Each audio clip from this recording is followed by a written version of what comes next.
Hello నమస్తే అందరికీ welcome to my channel. ఈరోజు మన స్పెషల్ రెసిపీ రస్మలై.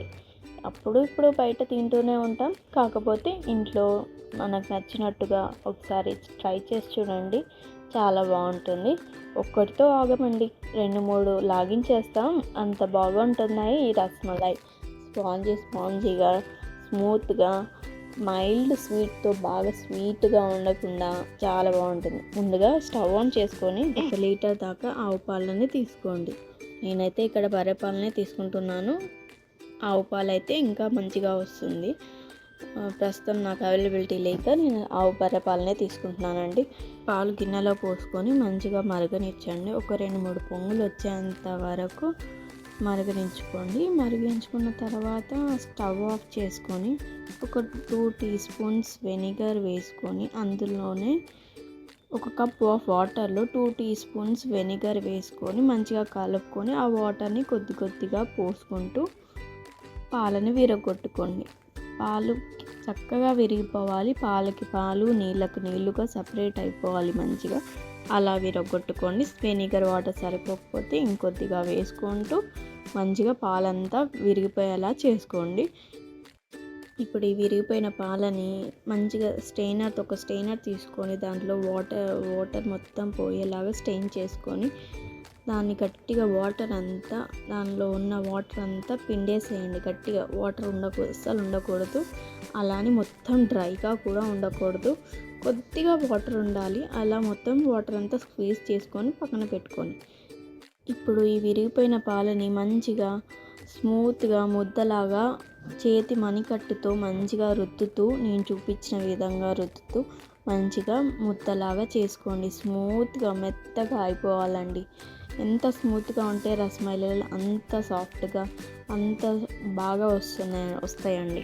ఒక ముద్దలాగా చేసుకున్నాక ఇప్పుడు అన్ని ఈక్వల్ బాల్స్ లాగా చేసుకొని పెట్టుకున్న తర్వాత నిమ్మకాయ సైజ్ అంత బాల్స్ లాగా తీసుకొని పెట్టుకోండి. అన్ని ఈక్వల్ సైజ్ చేసుకొని పెట్టుకున్నాక వాటిని మన అరిచేతి మణికట్టులో పెట్టి మంచిగా రుద్దుతూ లైట్గా ఒక ప్రెస్ ఇవ్వండి. అంతే, నేను చూపించిన విధంగా ఇలాగే అన్నీ చేసుకొని పక్కన పెట్టుకోండి.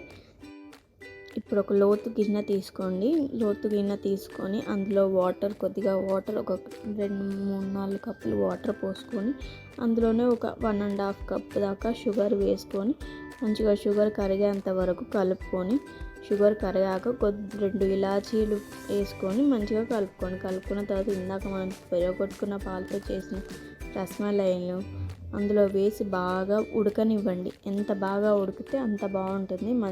ఆ షుగర్ సిరప్ని ఆ రస్మలైలో అంత బాగా తీసుకున్నంత వరకు మంచిగా ఉడికించుకోండి. మలైలు అన్ని షుగర్ సిరప్ మంచిగా తీసుకున్నాక వాటిని స్టవ్ ఆఫ్ చేసి పక్కన పెట్టుకోండి. అలాగే ఒక 1/2 అవర్ వదిలేసేయండి. ఆ బౌల్ని షుగర్ సిరప్ని మంచిగా రస్మలైలు పీల్చుకొని మంచిగా ఉంటాయి. ఇప్పుడు ఇంకొక గిన్నె తీసుకొని అందులోనే ఒక 1/2 లీటర్ దాకా పాలు పోసుకొని, 1/2 లీటర్ పాలని 300 గ్రామ్స్ వచ్చేంత వరకు మరగనిచ్చుకోండి. మరగనిచ్చాక 300 గ్రామ్స్ అయ్యాక అందులోనే కొద్దిగా చిటికెడంత ఇలాచీ పొడి, కొద్దిగా యెల్లో ఫుడ్ కలర్ వేసి మంచిగా మిక్స్ చేసుకొని అందులోనే ఇందాక మనం ఉడికించిన రస్మలైని వాటి నుంచి కొద్దిగా వాటర్ పిండేసి అందులో పాలలో వేసి కలుపుకోండి. అవి కొద్దిసేపు అలాగనే ఉడకనివ్వండి. మంచిగా అవంతా పీల్చుకొని, పాలంతా రస్మలైలు పీల్చుకునేలాగా ఉడకనివ్వండి. అంతే అండి, టేస్టీగా రస్మలై రెడీ అయిపోయింది. గ్రేటెడ్ బాదం, పిస్తాతో గార్నిష్ చేసుకోండి. ప్లేట్లో వేసుకొని గార్నిష్ చేసుకుంటే సరిపోతుంది. చాలా ఈజీగా టేస్టీగా రస్మలైలు రెడీ అండి. నోట్లో అలా వేసుకుంటే ఇలా కరిగిపోతుందండి. ఇంతకీ మీకు నచ్చిందా ఈ రెసిపీ? అయితే ఇంకా లేట్ ఎందుకు? మీకు నా ఈ రెసిపీ నచ్చినట్టయితే లైక్ చేయండి, కామెంట్ చేయండి, షేర్ చేయండి. మరిన్ని వీడియోస్ కోసం సబ్స్క్రైబ్ చేసుకోండి. Thank you for watching.